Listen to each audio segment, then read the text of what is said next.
예, 예, 기도 드리도록 하겠습니다. 사랑하는 하나님 아버지 감사합니다. 오늘 또 이렇게 선교위원회 또 서울우림교회 또 이용훈 선교사님 말씀 듣고자 모였습니다. 저희들 이 말씀을 통해서 하나님께서 또 태국인들을 향한 또 국내 이주민들을 향한 그 선교의 마음을 저희들이 깨닫게 하시도록 하시옵고 오늘 이 자리에도 주님께서 같이 하여 주시옵소서. 이 모든 말씀 우리 주 예수님 받들고 기도드립니다. 아멘. 네, 네, 강의하면 되겠습니까? 네, 선교사님. 예, 방금 소개받은 이용웅 선교사입니다. 저를 간단히 좀 소개 먼저 해드리겠습니다. 저는 1996년부터 10년 동안 태국에서도 방콕에서 현지인 대상으로 교회 개척 사역 이렇게 하고 한 후에 제가 속한 GP선교회 한국 대표로 와서 대표로 7년 또 연구개발원장으로 4년 이렇게 11년 본부사역 하던 중에 하면서 의정부에 있는 태국인 교회를 섬기게 되었습니다. 이렇게 오랫동안 제가 섬길 생각을 못했는데요. 또 하나님 뜻이 있어서 이렇게 16년째 지금 의정부에 있는 태국인 교회를 섬기고 있습니다. 의정부에 태국인들이 많지는 않아요. 예, 그런데 주변에 양주에 이렇게 붙어 있습니다. 의정부가. 거기서 많이 왔는데 지금은 이제 또 양주 지역이 많이 이렇게 아파트 단지가 들어서면서 소규모 공장들이 뭐 김포 이런 데로 많이 이제 이동을 했습니다. 거기에서 이제 교인들이 여전히 나옵니다. 곤잠에서도 오고요. 양주에서도 많이 나오고요.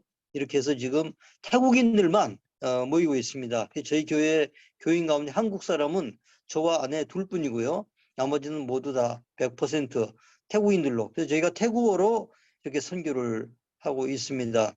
교회 이름은 타이 펠로우십 교회 이렇게 섬기고 있고요. 이렇게 우리 서울 우림교회가 오래전부터 저희 가정을 위해서 또 기도해 주시고 물질로 후원해 주셔서 너무 감사합니다. 이렇게 또 온라인으로 줌을 통해서 이주민 선교를 나누게 되어서 너무 감사합니다.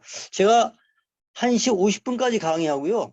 한 5분에서 10분 정도 여러분 혹시 질문 있으시면 또 제가 질문에 답하는 그런 시간을 갖도록 하겠습니다. 예, 넘겨주시죠. 예, 현재 전 세계적으로 이주민을 약 2억 8천 명으로 이렇게 추산합니다. 자국을 떠나서 3개월 이상 해외에 나가 있는 사람들 대개 이주민 이 카테고리에 포함시키는데요. 가장 큰 이유는 경제적인 이유입니다. 우리나라에 와 있는 250만 중에 물론 한 16만의 유학생도 있지만 그 가운데 상당수도 사실은 돈벌이 하기 위해서 온 경우가 많습니다. 가장 크고요. 그다음에 전쟁, 박해, 자연재해 등으로도 많이 이렇게 타국에 가 살고 있고요. 또 결혼, 또 유학, 물론 이런 이유로도 들어와 있습니다. 결혼으로도 한 16만 정도 들어와 있습니다. 우리나라에. 현재 우리나라에 200개 국가에서 200만 명, 한인 디아스포라에도 해외 750만 명. 제가 한 250만 잡았는데 통계에는 한 200만 명으로 지금 잡혀 있습니다만 저희는 이제 이미 결혼해서 한국 그 시민권을 얻은 사람까지 다 사실은 태국 그 외국인 카테고리에 아직 들어가거든요. 우리가 선교적 차원에서는. 그래서 250만으로도 얘기하는데 현재 통계상으로는 200만 정도로 잡혀 있고요. 우리 한국인들, 해외 나가 있는 한국인들, 뭐 물론 중국 국적, 중국의 우리 동포들 포함해서 고려인들 등등해서 750만 명이 또 이렇게 나가 있기도 합니다. 예. 우리가 왜 이주민 선교를 해야 되는가? 이 성경적 근거가 분명히 여러 군데 나와 있습니다.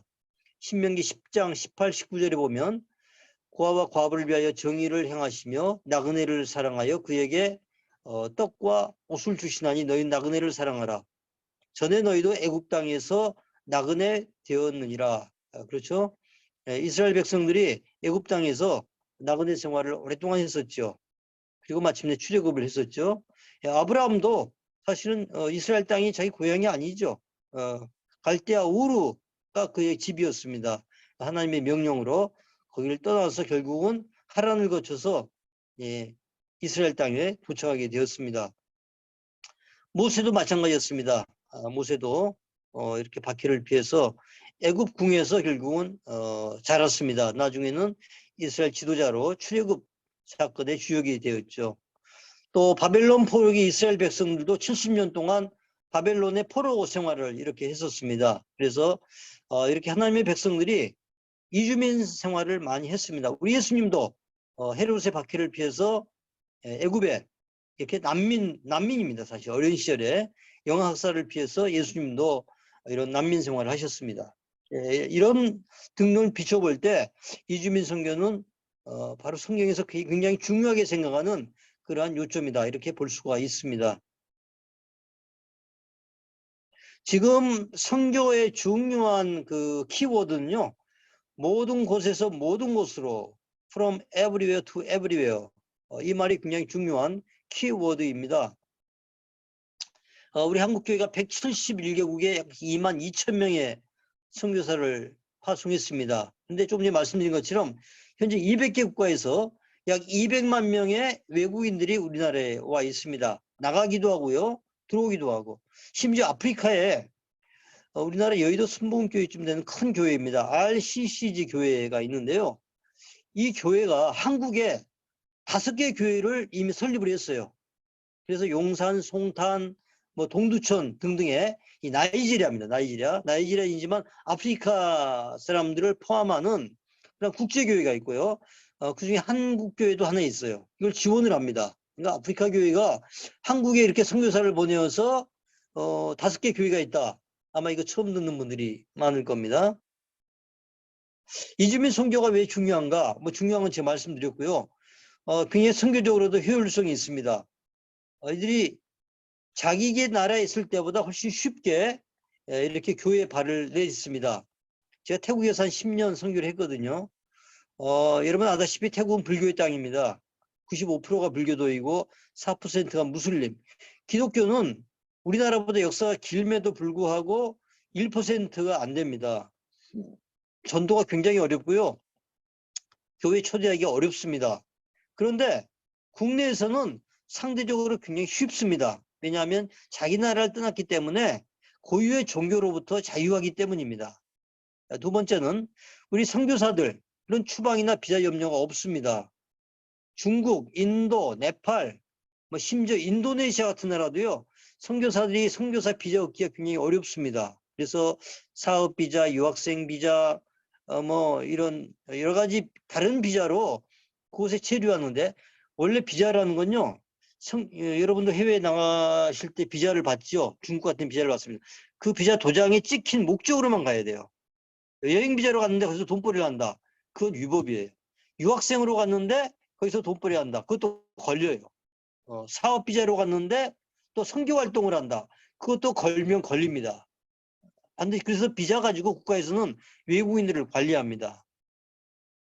그런데 국내 사역하는 우리 선교사들, 뭐 원래 태국이야 뭐 선교 자유가 있으니까 저희는 비자를 가지고 일을 할 수 있습니다만 여기에서 터키 사역하거나 또 인도인 사역하거나 네팔 사역하는 분들은 우리 한국 사람이니까 아무런 비자 염려가 없죠. 선교사들은 해외에 있으면요. 선교사 비자 있어도 1년마다 비자 연장에 신경을 씁니다. 이 비자 만료 9개월 딱 되면 벌써 3개월 전부터 비자 또 연장 준비에 들어가야 돼요. 신경이 무척 쓰이는데 국내 사역하면 그런 염려가 없습니다. 또 국내 자원을 쉽게 동원할 수가 있습니다. 나중에 제가 사진을 보여드리겠습니다만 이 코로나 때는 그게 많이 막혔어요. 코로나 전만 해도 의료진들이 와서 봉사하기도 하고 발 마사지 팀들이 오기도 하고요. 또 어느 대형 교회가 와서 또 가정 사역 세미나 같은 것도 이렇게 해주면서 지역 교회와 이렇게 협력을 쉽게 할 수가 있었습니다. 이런 여러 가지 이유 때문에도 우리 국내 이주민 선교는 굉장히 효율적이다 이렇게 말씀을 드릴 수가 있습니다. 넘겨주시죠. 여러분 도표 보시는 것처럼 이렇게 이주민들이 코로나 직전까지는 아주 숫자가 굉장한 속도로 늘었습니다. 10년 사이에 거의 한 2배가 늘었죠. 2011년에 140만인데 2019년에 보면은 252만 이렇게 숫자가 굉장히 많이 늘었습니다. 그러다가 이제 코로나 때 못 들어오고 또 있는 사람들은 나가고 그러면서 지금 196만 정확하게 약 200만으로 봅니다. 이 정도로 줄었습니다만 지금 벌써 이제 코로나가 좀 이렇게 완화되면서 국내 제조업이나 농어촌 굉장히 일꾼이 없어가지고 지금 어려운 소식을 듣고 계시죠. 그래서 지금 막 들어오고 있습니다. 이 숫자는 조만간 250만, 300만 될 것이라고 많은 사람들이 얘기를 하고 있습니다. 저희에게도 전화가 많이 와요. 사람 좀 보내달라고. 예, 넘겨주시죠. 예, 중국 동포를 포함한 중국인들이 약 45%를 차지합니다. 그래서 당연히 그들을 대상으로 하는 선교사역이 국내에서 많이 이루어지고 있고요. 그 다음이 베트남, 그리고 태국, 제가 사역하는 태국인들 세 번째로 많이 들어와 있습니다. 그리고 미국, 우즈베키스탄 등등 이렇게 있는데요. 베트남은 물론 유학생도 많고 결혼 이주자도 많습니다. 태국은 원래 이렇게 많지는 않았어요. 제가 사역을 시작한 16년 전만 해도요. 태국인들이 기껏 한 4만 이 정도였는데 지금 벌써 17만 아주 급성장했어요. 숫자가. 그 중요한 이유는 태국도 경제가 워낙 어려우니까 돈벌이 하러 많이 오고요. 또 우리나라하고 태국은 무비자 협정입니다. 예, 비자가 없는 게 아니라 한국 공항에 도착해서 비자를 받는 소위 어라이벌 비자입니다. 그런데 다 그렇지는 않죠. 우리가 미국 갈 때도 요즘 미국은 비자가 필요 없군요. 여행 비자가. 근데 중국 같은 데는 비자가 필요합니다. 사진 대사관 통해서 절차가 까다롭고 쉽지 않아요. 그래서 소위 미등록 외국인, 불법 체류가 쉽지가 않은데 상대적으로 태국인들은 쉽게 여행 비자로 들어와서 그냥 눌러 앉아서 일도 하는 경우가 많이 있습니다. 예, 그래서 태국인들이 많이 이렇게 있습니다, 국내에. 넘겨주시죠. 수도권에 제일 많습니다. 서울, 경기, 인천. 아무래도 수도권에 일거리가 많죠. 제조업, 식당, 또 유학생들은 또 대학교 많고요. 비수도권은 주로 이제 물론 비수도권도 대학이 많이 있습니다만 일자리가 또 비수도권에 이렇게 상대적으로 수도권은 좋습니다. 비수도권 가운데는 영남 지역, 김해공단 이런 데 많이 이렇게 있고요. 경주, 울산 이런 지역에도 많이 있습니다. 네, 심지어 강원도 이런 농촌 또 심지어 제가 흑산도도 가봤는데요. 흑산도에서도 제가 어부들 그물 청소하는 젊은이를 제가 봤어요. 그물을 청소하는 젊은이 한국 사람이 있을까? 제가 다가가서 말을 걸어봤습니다. 물론 당연히 제가 한국말로 걸어보죠. 근데 인도네시아, 베트남에서 온 청년들이었어요. 가족을 두고 돈벌이하러 그 흑산도까지 와서 그물 청소하는 것을 제가 보았습니다. 이렇게 우리나라 전국에 농어촌까지 해서 외국인들이 또 40% 정도가 이렇게 퍼져 있습니다. 넘겨주시죠. 네, 젊은이들이 많습니다. 20, 30대가 가장 많습니다. 참고로 여기 우리나라에 와 있는 그 노동 비자 가진 그 외국인들이요. E9 비자 카테고리가 굉장히 많습니다. E9 비자가 소위 그 16개 나라와 MOU를 맺어서 노동 비자로 들어올 수 있는 그런 비자가 E9 비자인데 그 E9 비자를 얻기 위해서는 현지에서 한국 시험을 패스해야 됩니다. 근데 시험 자격 중에 하나가 뭐냐면 39세 이하 돼야 됩니다. 나이가 먹으면 40세가 넘으면 노동력이 떨어진다. 물론 일반적으로 떨어지죠. 그래서 그 E9 비자를 얻을 수 있는 자격을 주지 않습니다. 나이 가지고 일단 걸릅니다. 그러다 보니까 아무래도 많고요. 그 외에도 40세 이상 많은 이유는 예를 들면 우리 중국 동포나 고려인 동포들은 H 비자를 가지고 와서 노동을 할 수가 있어요. 그건 나이와 상관없어요. 상관없다 보니까 이렇게 와서 따라올 수도 있고 자녀들도 물론 오기도 하고요. 등등 해서 40세 이상도 이렇게 적지 않은 숫자가 있습니다. 아무래도 중국 동포파 중국인이 절반 정도니까요. 많을 수밖에 없죠. 넘겨주시기 바랍니다. 예, 좀 자세한 숫자를 제가 여기다가 적었는데요. 196만이라고 말씀드렸죠. 예, 지난달 통계로 중국인이 동포 포함해 84만, 베트남 20만, 태국 17만, 미국 14만, 우즈베키스탄 6만 7천 등입니다. 결혼 이민자는 16만 8천이고요. 유학생 16만 3천, 전체 200만에서 큰 비중을 차지하지 않습니다. 또 난민 신청자 7만 3천, 난민을 신청만 하면 일정 기간 여기에 머물 수가 있어요. 그래서 그걸 또 악용하는 외국인도 있긴 있습니다. 신청만 하면 되니까요. 그런데 우리나라는 난민 허가하는 케이스가 굉장히 까다롭습니다. 난민 쉽지 않게 줍니다. 물론 최근에 아프간 이렇게 특별 기여자 같은 경우에는 물론 주기도 했습니다만, 지난번에 또 몇 년 전에 예멘 난민들이 제주도에 와서 또 굉장히 사회적인 뉴스가 된 적이 있습니다만, 이 특별한 경우 외에는 우리나라 난민 허락에 대해서 굉장히 까다로운 나라 중에 하나로 이렇게 분류됩니다. 많은 유학생들 가운데서도 사실은 노동 목적으로 유학생 이름 걸어놓고 일주일에 한 번씩 대학 가서 공부하고 나머지 이렇게 돈벌이 하는 유학생도 많이 있습니다. 넘겨주시죠. 예, MOU 우리나라에 들어와 있는 그 E9 비자, 노동 비자를 가지고 올 수 있는 나라 아무나 들어오는 게 아니에요. 우리나라와 MOU를 맺은 나라가 해당이 됩니다.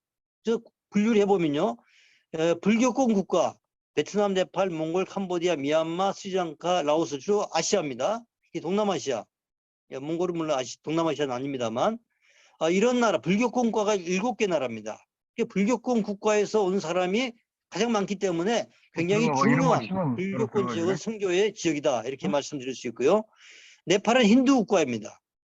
또 이슬람 국가, 인도네시아, 우즈베키스탄, 파키스탄, 키르기스탄 5개 국가. 그래서 우리나라에 200만 가운데 약 20%를 무슬림으로 봐요. 한 40만 정도의 무슬림이 있다. 20만에서 40만까지 봅니다. 그래서 우리나라에 지금 무슬림들이 많이 들어와 있는 것으로 이렇게 파악됩니다. 또 카톨릭 국가, 필리핀과 동티모르도 있고요. 또 중국, 물론 가장 많은 숫자 중국도 우리나라와 그 노동비자 협력을 맺어서 이렇게 인력을 받고 있습니다. 넘겨주시죠. 왜 국내 외국인이 증가하는가? 뭐 우리 내부적 원인으로는 우리나라의 저출산 고령화. 그래서 지금 노동시장에 외국인이 빠져버리면 뭐 공사가 안 된다, 이런 말이 있을 만큼 젊은이들이 없어요. 여러분도 다 아시죠? 저출산 고령화로 인해서 모든 뭐 분야, 심지어 교육계도 그렇고요, 영향을 받지 않는 분야가 없습니다.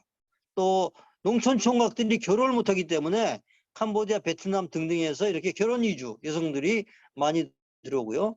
또 국내 대학생들이 이 학령 인구가 줄어드니까 학생이 줄면 학교 운영이 어렵잖아요. 그래서 유학생들을 이게 많이 유치합니다. 그래서 제가 알기로는 이 정원 외에 외국인을 받을 수가 있답니다. 그래서 국내 대학들이 이런 정원에 외국인 유학생들을 많이 유치해야 국제화가 되고, 또 이렇게 정부로부터 인정도 받고, 또 뭐 학교 평가받을 때도 상당히 점수를 받는다고 합니다. 등등 학교 운영상에 도움이 되겠죠. 이런 이유로 외국인 유학생이 약 16만 명 들어와 있습니다. 이것도 역시 코로나 때 많이 숫자가 정체되었고 좀 빠져나갔습니다만 다시 아마 늘 것으로 보입니다. 또 상대적으로 임금이 높습니다. 예를 들면 태국 같은 경우에 지금 대학을 나와도 한 달에 약 50만 원 정도 이렇게 받습니다. 농촌에는 한 30만 원 일거리도 찾기 쉽지 않고요. 지금 아시아가 다 지금 경제적으로 어렵습니다. 물가는 올라가죠. 그래서 더더욱이 한국은 희망의 나라입니다. 한류 때문에도 한국을 그리워하고 한국을 오고 싶어하는 그런 외국인들이 많습니다. 또 우리나라의 우수한 의료, 치안 시스템, 날마다 사고인데 무슨 치안 시스템이 좋냐 그러는데 상대적으로 치안 시스템이 좋은 나라로 이렇게 인정을 받고 있습니다.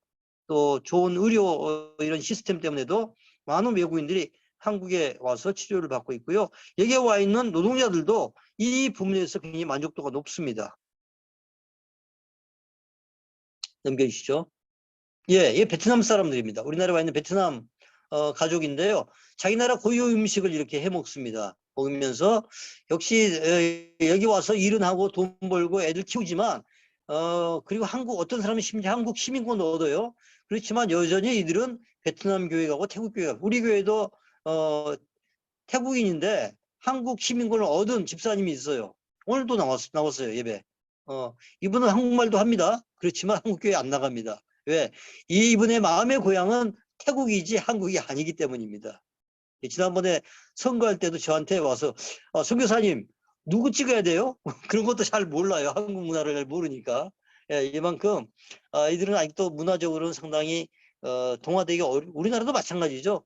해외 나가 있는 우리 교포들 뭐 미국에 있는 시민권을 얻어도 여전히 한인교회 나가잖아요. 예, 비슷합니다. 네, 넘겨주시고요. 유학생들, 예, 한복을 입으니까 또 멋있죠. 예, 한국 문화 체험. 우리 교인들도 얼마 전에 경복궁에 가서 이렇게 한복 입혀가지고 사진 한번 찍었는데 아주 너무 좋아합니다. 이 아프리카 사람들인데 있는데요. 물론 백인도 있고요. 굉장히 좋아하고 뭐 한류가 지금 전 세계적으로 퍼져 있기 때문에 이런 경험을 해보고 싶어하는 이런 외국인들도 굉장히 많습니다.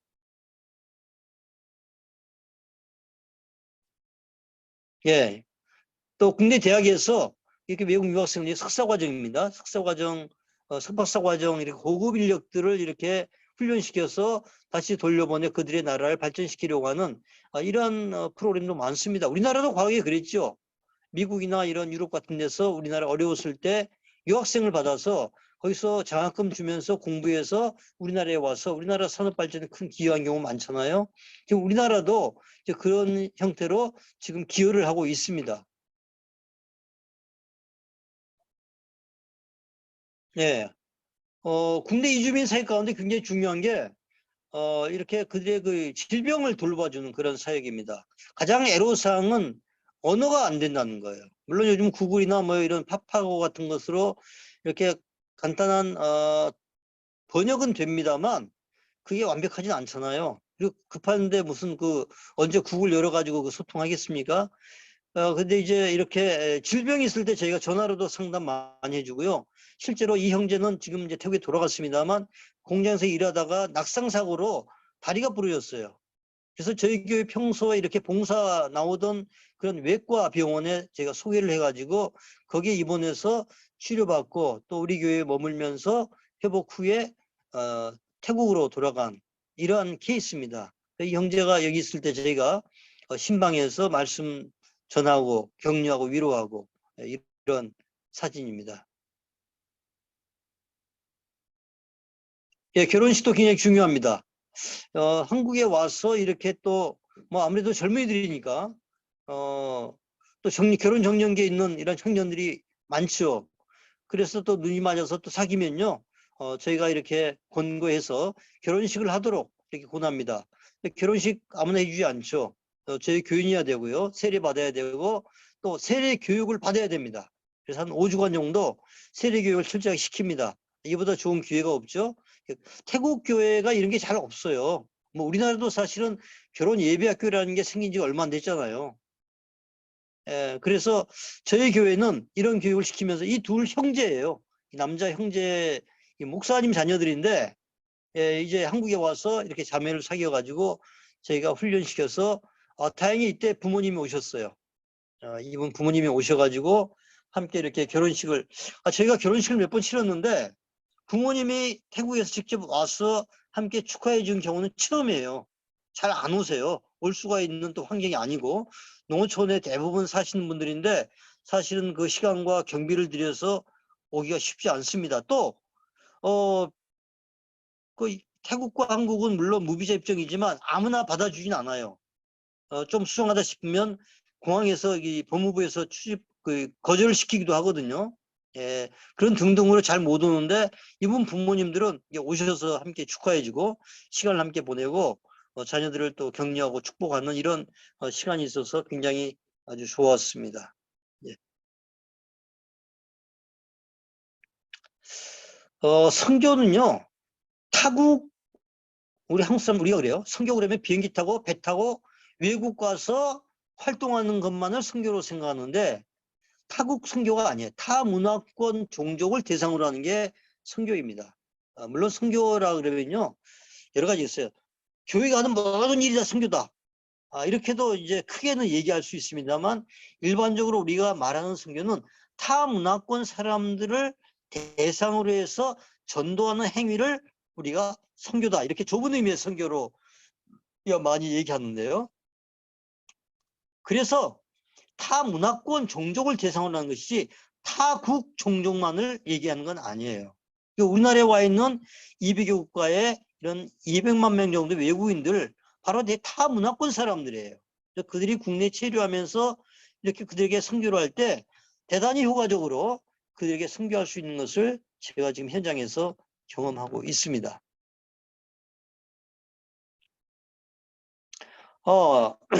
우리 이분은 지금 태국에 들어가 계시는 분인데 사물놀이 하는 분이에요.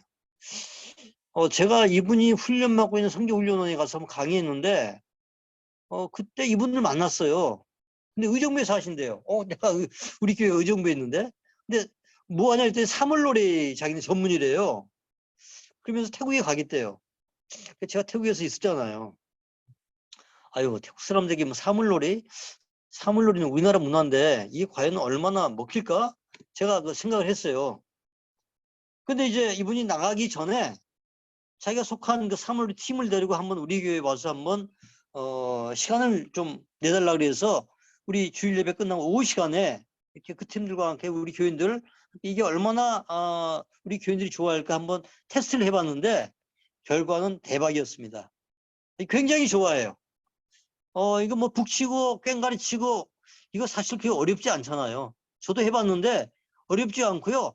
스트레스가 완전히 풀립니다. 이거 단방에 배울 수가 있고요. 맨 앞자리 꼬마입니다. 우리 교회 꼬마인데 이 꼬마부터 뭐 우리 교인들의 이르기까지 너무너무 즐거웠어요. 또 와달라고 그래서 또 와서 이렇게 했는데요. 지금은 이제 태국의 북부 람빵이라고 하는 곳에 이 선교사님이 가 있어요. 저한테 가끔 기도 편지를 보내오는데 아주 태국인들도 좋아하고요. 신기하잖아요. 또 더구나 한류 때문에 한국에서 온 고유의 이런 악기라 그러니까 또 호기심을 가지고 많이 와서 이게 전도의 접촉점이 되는 거예요. 사실은 이거 선교지에서는 그게 중요합니다. 접촉점을 만들어주는 거예요. 제가 이제 방콕에 선교할 때도 단기팀들이 많이 왔어요. 학교도 가고 뭐 이렇게 다른 교회도 가고 길거리 전도도 하고 그러는데 한국에서는 여러 가지 단기팀들은요. 선교사에게 어떤 유익을 주냐면 현지인과 접촉할 수 있는 좋은 기회를 만들어줍니다. 그래서 학교에 가서 이렇게 한국에서 팀이 왔으니까 교장 선생님 좀 허락 좀 해주세요. 시간 좀 내주세요. 그러면 거의 다 허락을 해줘요. 요즘 모르겠어요. 제가 이제 나온 지가 한 17년 됐으니까요. 모르겠는데 그때만 해도 뭐 공립학교도요. 웬만하면 거의 허락해 줬습니다. 그래서 아주 좋은 이렇게 이웃에 있는 학교들이니까 또 관계를 잘 맺어야죠. 그래서 우리가 이제 태권도 사역을 할 때 또 거기에 광고를 해가지고 그 학교 학생들이 또 저희 교회에 와서 또 태권도 배우면서 또 교인으로 또 자리 잡고 이렇게 서로 협력하는 그런 계기를 이 단기팀을 통해서 만들었습니다. 국내도 마찬가지예요. 이런 손님이 온다 그러면 제가 일주일에 광고를 합니다. 그러면 이제 이것 때문에 호기심 때문에 이렇게 처음 구경 오는 이러한 태국인들도 있어요. 그래서 또 그들에게 복음이 또 전파되는 또 그런 기회도 있었습니다. 예, 이건 이제 아까 그 우리 어느 형제 그 외과에 입원해서 치료받았다 그러죠. 예, 서울에 있는 어느 그 정형외과 병원 원장님이신데 이분이 오셔서 몇 번 이렇게 우리 그 코로나 전까지 정기 진료를 해주셨어요. 이들이 돈이 없어서 병원에 못 간 게 아니라 시간이 없어요. 왜냐하면 우리나라는 주 5일 근무하죠. 근데 여기 와 있는 외국인들은요 주 6일 근무합니다. 토요일이 거의 없어요. 토요일 우리 옛날 토요일 일했죠. 토요일 날 거의 다 일합니다. 그래서 주일밖에 시간이 없어요. 근데 주일날은 또 병원들이 문 닫잖아요. 근데 다행히 물론 의정부 같이 외국인들이 많이 드나드는 이러한 곳에는 이제 문을 여는 그런 의원들이 있습니다. 의원들이 있어서 갈 수도 있지만 한의원도 있어요. 그런데 모든 뭐 의원들이 다 여는 게 아니니까요. 이런 분들이 와서 이렇게 내과 팀도 같이 와서 검진해 주면 굉장히 아주 좋습니다. 영양제도 주고요. 또 아주 중한 병은 또 다른 아주 추천을 해줍니다. 이거는 빨리 병원에 가서 좀 진료를 받아야겠습니다. 이제 그건 우리가 잘 모르잖아요. 이런 분들이 전문가들이 와서 한 번만 봐주면 굉장히 도움도 되고요. 또 치과도 와서 또 치아도 봐주고 구강교육도 시켜주고 그래서 굉장히 아주 유익했습니다. 빨리 이런 기회가 이제 곧 오겠죠. 그동안 코로나 때문에 2, 3년 동안 이 문이 닫혀 있었습니다.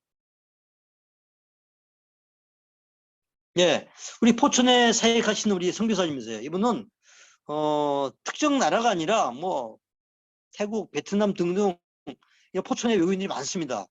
축구 사역하는 분들이에요. 분이에요. 그래서 정기적으로 축구 시합을 통해서 이들을 모아가지고 이렇게 이제 관계를 맺습니다. 그리고 또 한국말 하는 또 우리 외국인들이 많이 있으니까 이분은 한국말로 기본적인 건 소통이 또 돼요. 그래서 스포츠 선교, 이것도 굉장히 효과적이고요. 뭐 동남아 사람들은 특별히 축구를 굉장히 좋아합니다. 그래서 저희도 이 고민이 그거예요. 남자들은요, 주일날 태국 남자들 축구하러 거의 다 갑니다. 태국 식당들이 많이 있거든요. 그런 데서 스폰서를 해줘요, 심지어. 그래서 여기는 의복, 뭐 축구공 이런 거 지원해 줍니다. 왜냐하면 그게 다 광고죠. 그러면 그 사람들이 또 자기 식당 알게 되고 또 밥 먹으러 오고 이렇게 서로 이제 이런 관계 때문에 태국 식당들, 뭐 베트남 식당, 자국인들 이러한 스포츠 게임에 또 지원을 합니다.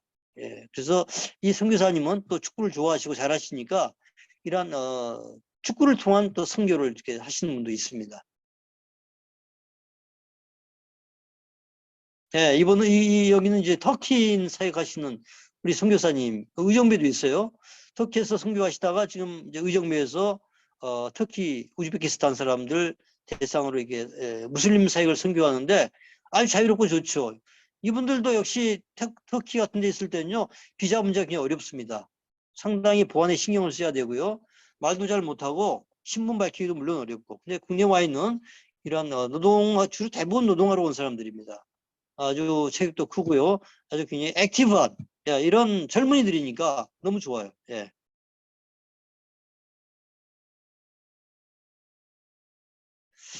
이주민교회가 어떻게 신앙훈련 시키는가?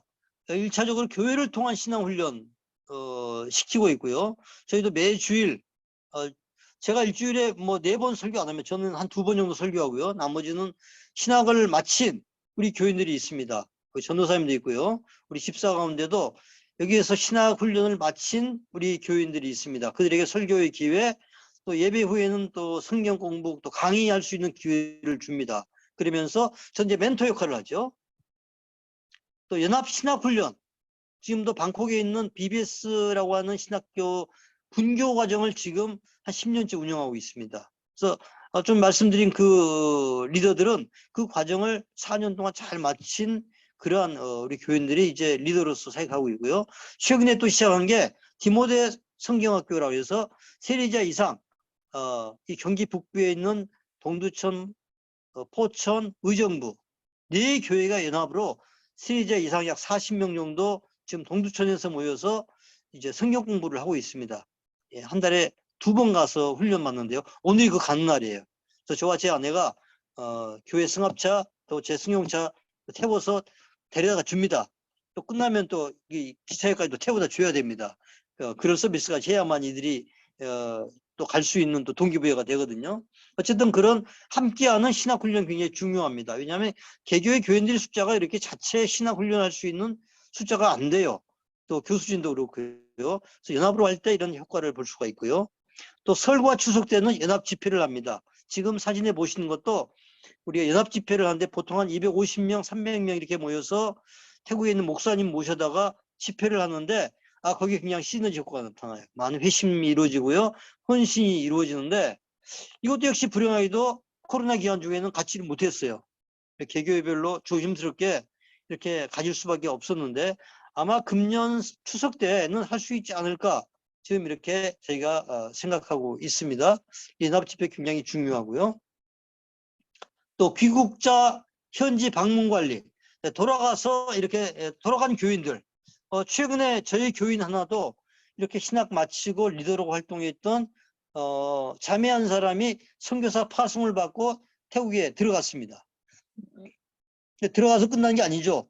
계속해서 보고를 받고 또 매주 토요일 날 우리가 또 메신저를 통해서 우리 화상으로 또 모임을 갖거든요. 기도 모임. 거기에도 들어왔어요. 들어와서 같이 들어간 이후에 현재 어떻게 하고 있는지 또 교회를 방문하고 지역교회 목사들을 만나면서 어떻게 지금 사역을 준비하고 있는지를 우리가 또 파악할 수 있고 또 다른 교인들의 상황도 우리가 또 함께 들을 수 있는 그래서 지금 IT 시대에 이 비대면을 통해서 이런 또 서로 만나고 관리할 수 있어서 너무 좋습니다. 넘겨주시고요. 예, 그 몇 년 전에 사진입니다.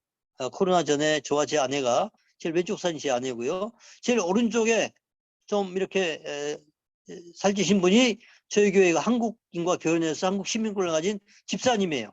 이분은 뭐 자유롭게 갈 수 있으니까 함께 이렇게 태국에 있는 교인을 신방했던 그런 사진입니다.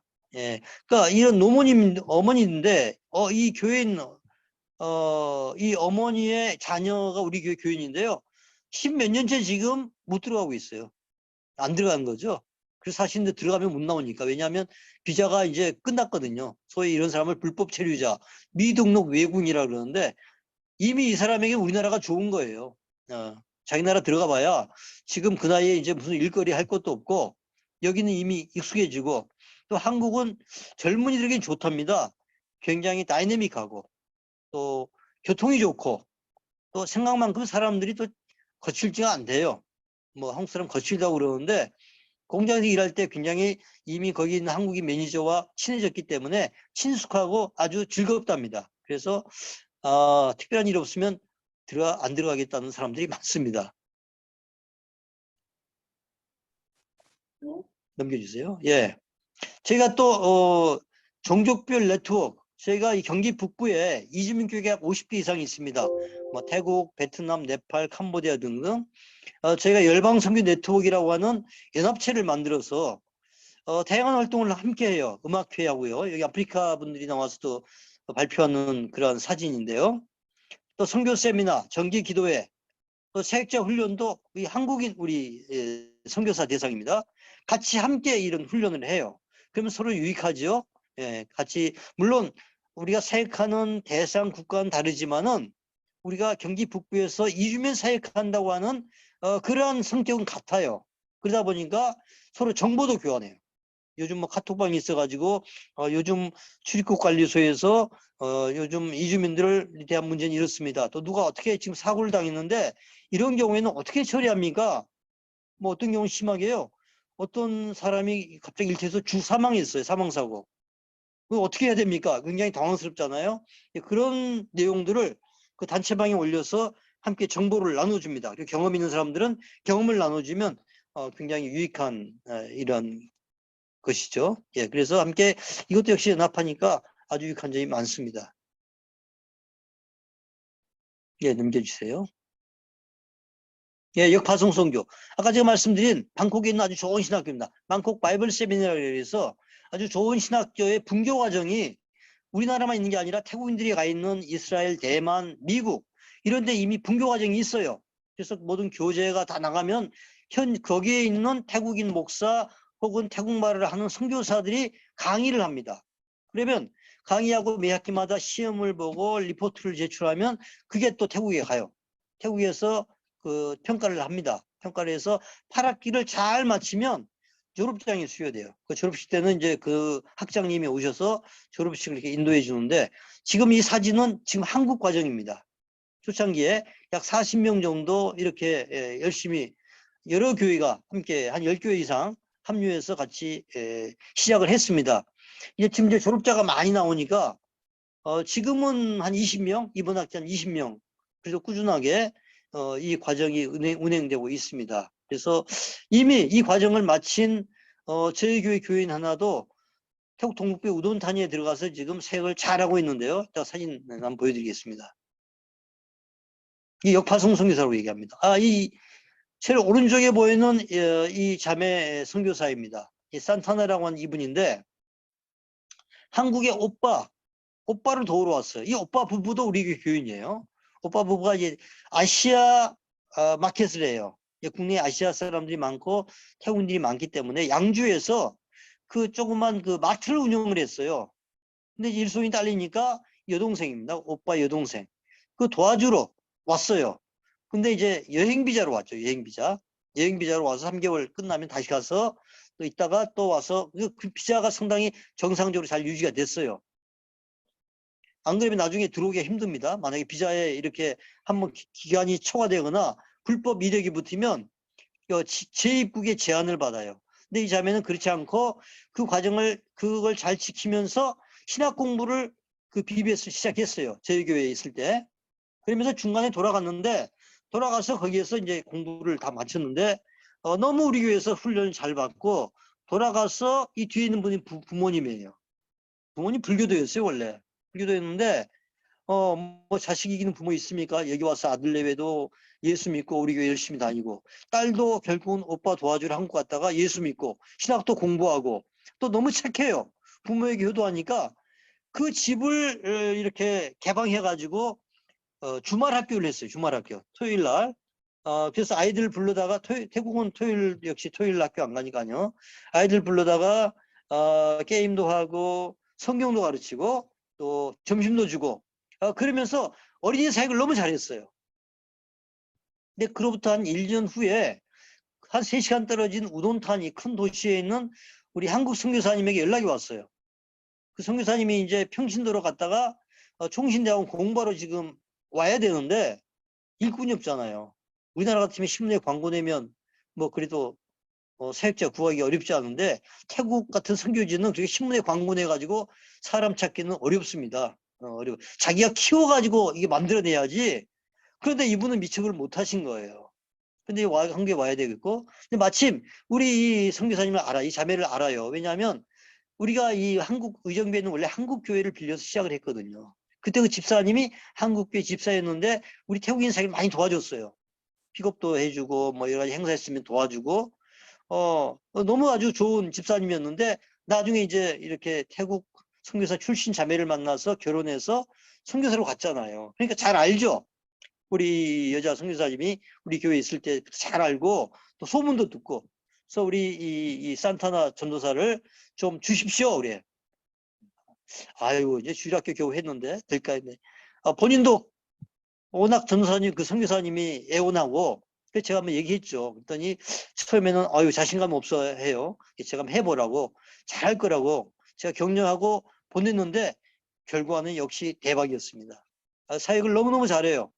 일반 교회죠. 태국 어린아이부터 어른까지 있는 일반 교회에 이런 사역을 하는데 너무너무 잘해가지고 지역사회에서 인정받고 그가 속한 교단에서 인정을 받고 그래서 지금 아주 뭐 너무 바쁠 만큼 지금 이제 교인들이 한 4, 50명 이렇게 모입니다. 성인만 모이는데 건축도 하고 있어요.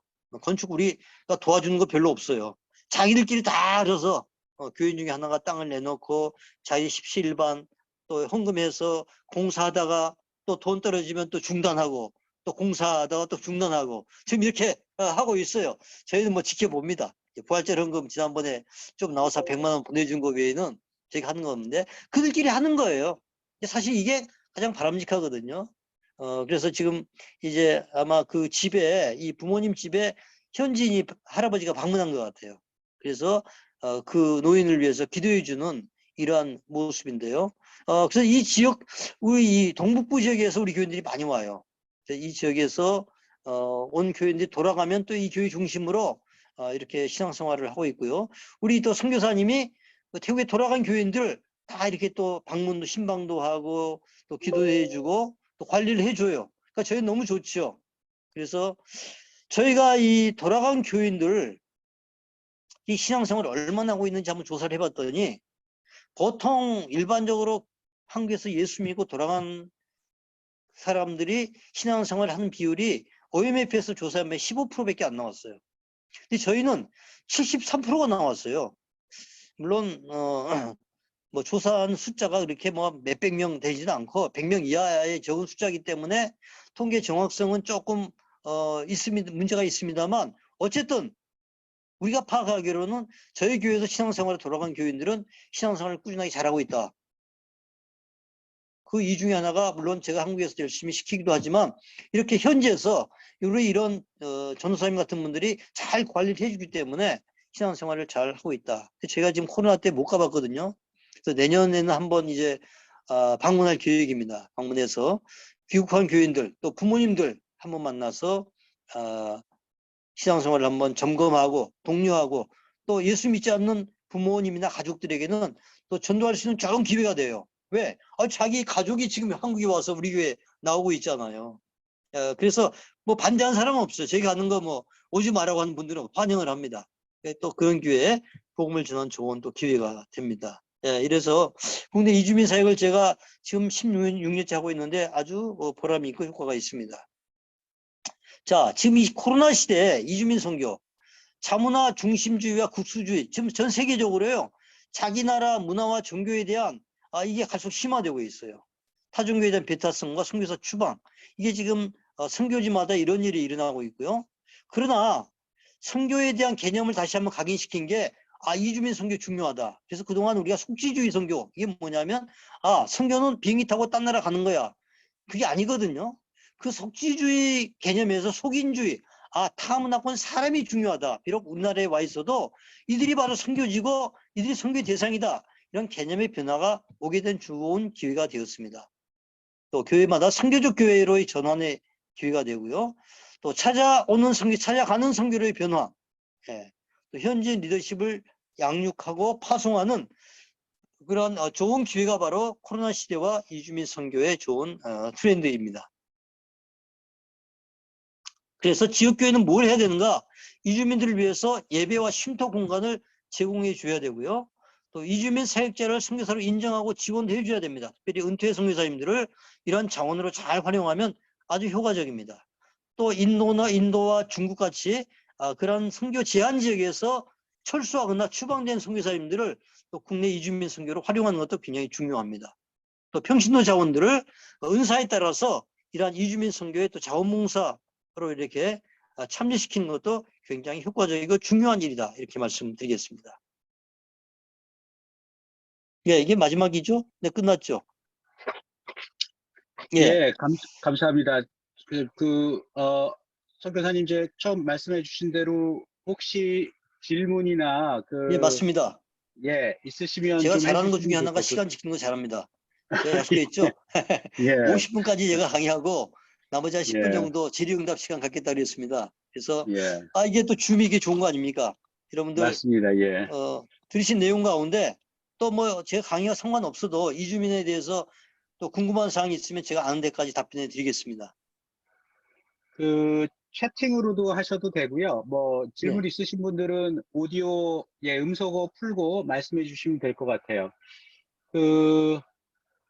조민영 목사님도 태국 선교 하시고 오셨는데 한 말씀 하시죠. 네, 제가 지난번에 봤는데 우리 선교사님 제가 지난번에 강의 제가 들었거든요. 근데 제가 15년, 17년 전 나왔기 때문에 그 이후에 아마 가신 것 같아요. 음. 조민영 목사님? 네. 예. 저는 언제 갔다 오셨냐고 여쭤보십니다. 저는 2017년 연말에 들어갔다가 2010년요? 2020년 3월에 나왔습니다. 예. 그러니까 제가 나온 다음이군요. 네. 어디에 사역하십니까? 저는 치앙마이 시내에 있었습니다. 치앙마이 시내요. 예. 네. 예, 치앙마이도 우리 선교사님들이 많고 사역이 많이 이루어지고 있죠. 아까 말씀하신 그 사물놀이 이제 남방에서 사물놀이 하시던 선교사님을 이제 제가 치앙마이에 있을 때 그때 한창 활발하게 치앙마이 사물놀이를 가르치셨던 분인 것 같아요. 그래요? 그러면 사역지도 한번 가보셨습니까? 그러면 람방에? 아직 그분을 직접 만나진 못했고요. 이제 저희 어쨌든 센터에 있던 아이들이 조금 교육을 받았던 걸로 제가 기억하고 있습니다. 그 사물놀이 교육을 받았어요? 네네네. 애들 좋아할 겁니다. 네. 예, 여기 저희 다문화 선교팀 하고 계시는 우리 또 이양미 집사님 계신데 이양미 집사님 혹시 네. 말씀 한번. 선교사님 그 교회에 등록한 우리 네. 결혼 이주민들을요. 네. 어떻게 관리를 해야 될까요? 사실 그게 어렵습니다. 저희 교회는 사실은 아까 말씀드린 그 집사님 한 분밖에 없어요. 그런데 이제 결혼 이주민들은 이제 베트남 교회가 많아요. 베트남 교회가. 아무래도 베트남 여성들이 이제 결혼 이주하러 많이 오니까요. 근데 제가 얘기를 많이 듣죠. 양주에도 그런 교회가 있거든요. 근데 그게 쉽지가 않은 게 남편들이 주로 한국 분들이거든요. 그렇죠. 예, 남편들이 신앙생활을 열심히 하는 분들이면 좋은데 그렇지 않은 경우가 많아요. 그리고 교회 가는 걸 환영하는 게 아니라 반대하는 경우도 많답니다. 예, 교회 가서 또 서로 비교하잖아요. 남편도 비교하고 또 뭐 생활도 비교하고 그런 등등으로 인해서 이 결혼 이주 여성들은 특별하게 관리를 해야 돼요. 그래서 어떻게 제가 관리를 아는 하고 그 선교사님은 그 이주 여성들을 위해서 특별하게 상담 프로그램, 또 세미나, 또 이제 한국의 큰 교회, 뭐 온누리교회 이런 데 같이 어, 협력해 가지고 프로그램, 뭐 가정 행복학교 이런 거 있죠. 예, 그런 걸 네. 이렇게 운영하면서 접근하는 그런 걸 제가 알고 있거든요. 그래서 결혼 이주 여성은 저희가 뭐 이렇게 한 가정밖에 없기 때문에 뭐라고 말씀드리기 어렵네요. 그렇구나. 예, 저희 교회도 사실은 이제 베트남에 이셨는데 이제 그 한국이랑 결혼하셔가지고 이제 저희 교회 등록까지 하시고 그 순이 지금 한 순이 완전히 베트남 이주 여성으로 되어 있는 순이 있거든요. 네, 그래서 이제 그 이영미 집사님은 아마 이제 원래 갖고 계신 직업조차도 예 그런 이주민들이랑 관련 있는 일을 하셔서 예 그런 질문을 하신 것 같습니다. 예, 아 저희가 그렇습니까? 예, 지금 그러면 거기 몇 가정이 있다는 얘기군요. 등록 교인이 10가정입니다. 베트남 그런데 여성이요. 네, 예. 그런데 이제는 저희가 베트남 예배가 없잖아요. 네, 그래서 담임 목사님의 그 한국어로 설교를 하시는 게 사실 엄마들이 교회 예배를 드리러 와도 그 설교 예배가 잘 이해를 못하는 경우가 너무 많아요. 맞습니다. 그래서 이럴 때는 더 어떻게 해야 될까요? 제일 좋은 건요. 사실은 그 현지어로 설교할 수 있는 사역자가 있거나 현지인 현지 통역을 한다는 건요. 사실 이게 효과면에서 굉장히 떨어집니다. 지금 예. 이제 사역자가 없으니 갈 수 없이 한국말로 이렇게 설교를 듣게 하거나 또 통역을 하기도 하는데 가능한 한 할 수 있으면 베트남어를 할 수 있는 그런 사역자를 좀 찾아가지고 그들의 언어로 직접 이렇게 설교를 전달하도록 그렇게 하는 게 제일 좋습니다. 또 부득이하게 이렇게 일부 예배는 우리 한국 예배 참석한다고 해도 끝난 다음에 교제 시간, 친교의 시간을 할 때 그중에 리드한 사람을 좀 잘 세워서 그때 좀 아쉬웠던 부분, 예배 시간에 충분히 이렇게 풀지 못했던 부분을 좀 이렇게 해소할 수 있도록 그런 시스템을 좀 만들 필요가 있겠습니다. 근데 10명 정도면은 적지 않은 숫자인데요. 예, 그렇습니다. 예. 그거 좀 잘하면 굉장히 좋은 모델이 될 수 있는데요. 음, 베트남어를 할 수 있는 우리 선교사님들이 있거든요. 안식년으로도 많이 들어와 있는데 또 그런 아, 분들을 좀 찾아서 그런 분들의 도움을 좀 받거나 뭐 그러면 좋겠네요. 원하시면 제가 베트남 서울 서문교회라고 있죠. 예, 예. 예, 오륜교회 근처에 네, 예, 예. 그 고신축 교회인데요. 그 교회가 베트남 사역을 해요. 그래서 세종대학에서 대학생 사역도 하고요. 또 경기도 광주 쪽인가 거기에서 무슨 센터를 이렇게 준비해서 거기서 베트남 사역을 하는데 거기 집사 두 분이 제 친구예요. 그래서 제가 아, 그 사역을 좀 알고 그 집사 친구가 그 사역에 또 관여하고 있어요. 그래서 그런 부분에서 정보가 필요하면 개인적으로 좀 연락 주시면 제가 연결해 드리겠습니다. 네, 감사합니다. 예, 뭐, 저 이제 서울 우림교회도 그 한강협, 원래는 이제 한인, 예, 분이신데, 이제 지금 베트남에 파송을 보내시고, 이제 오늘, 요번 15일 날 다시 이제 베트남으로 돌아가신다고 하시는데요. 예, 네. 그래서 지금, 이렇게 어떻게 연결을 좀 해볼까 했는데 잘 안 되더라고요, 그게. 그래서 고민하고 있고, 기도하고 있습니다. 아예 뭐 또, 한이 그 굉장히 좋죠. 한류 때문에 그렇고 아주 예, 선교적 접근에 굉장히 중요한 도구가 될 것입니다. 그, 여기 이용국 집사님하고 예, 이용주 집사님 들어와 계시는데 한 말씀 안 하세요? 아, 그래요? 예, 여기 지금 예, 그 아마 보시면 예, 이용주 집사님은 의료 선교 부장님이시고요. 아, 예. 예, 예, 이용국 집사님이 이제 마이크 켜셨습니다. 두 분이 같이 계시네. 한 말씀 하세요. 이용주 집사님. 잘 안 들리네요.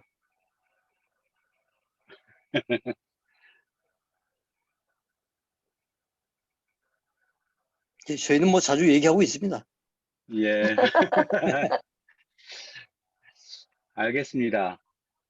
혹시 저기 백우다 선교사님께서 그 베트남 아이들을 잘 도와주는 게 좋은 선교 방법 중 하나라고 말씀 주셨어요. 맞습니다. 예. 네, 저희가 안녕하세요. 예, 안녕하세요, 선교사님. 감사합니다. 네, 여기 양주에서 베트남 사역하고 계시는 선교사님이 계시는데요. 네. 예, 그분의 말씀으로는 베트남 국제 결혼하신 분들에게 가장 좋은 방법은 방과 후 학교 해서 아이들을 잘 돌봐주면은 아빠나 엄마가 교회에 대해서 부정적인 영향을 안 가지고 나중에는 교회에 들어오게 되는 좋은 매개체가 된다고 얘기를 하시더라고요. 예. 전화 연결했어야 되구나. 예, 그렇지 않아도 저 이제 이영민 차사님 하고 계시는 이제 다문화 선교부에서는 이제 토요일마다 그렇게 그 베트남 가정들 모아서 뭐 미술 교실도 하고 가르치기도 하고 과자도 나누고 뭐 이런 것들을 했었는데요. 이제 코로나 때문에 이제 저희들 다 중단되어 있는 상태였습니다. 네. 예, 이용주 집사님, 연결되셨는데. 하겠습니다. 이제 소리 들리시나요? 네, 잘 예. 들립니다. 이용 선교사님 반갑습니다. 반갑습니다, 이용 선교사님. 네. 예, 반갑습니다. 저희 뭐 형제들은 뭐 자주 만나는 편이라 이런저런 이야기를 잘 듣고 있습니다. 뭐 특별한 저희들이 문제점 있는 것은 저기 이석인 선생님한테 물어보고 그래서 뭐 저희들은 뭐 소통을 잘하고 있어서 특별하게 말씀드릴 거 없는 것 같습니다. 감사합니다. 감사합니다. 네. 어디서 힘으로 서로 이렇게 소통할 수 있게 해서 해주셔서 또 감사합니다. 네. 그럼 이제 저희들 시간이 돼서 조민혁 목사님 그러면 다음 슬라이드 보여주시면 저희들 7월 달에는 남아공에 파송 선교라서로 나가 이제 김보금 선교사님이랑 만남이 계획되어 있고요. 그 남아공 시간이 있기 때문에 이제 그쪽으로는 주일날 새벽이 될 겁니다. 근데 이제 그래서 2시쯤 저희들을 온라인으로 만나는 거를 추진하려고 하고 있고요. 지금 김정식 그 집사님 통해서 말씀 주신 거로는 남아공 시간으로 이제 예배 시간이 시작하는 게 저희 나라로는 이제 주일 한 6시쯤, 오후 6시쯤 돼서 가능하시면 이제 온라인 만남 갖고 또 저녁 6시쯤에는 시간이 되시는 분들은 그쪽 남아공 교회 예배를 같이 참여하시면 어떤가 하는 계획을 갖고 있습니다.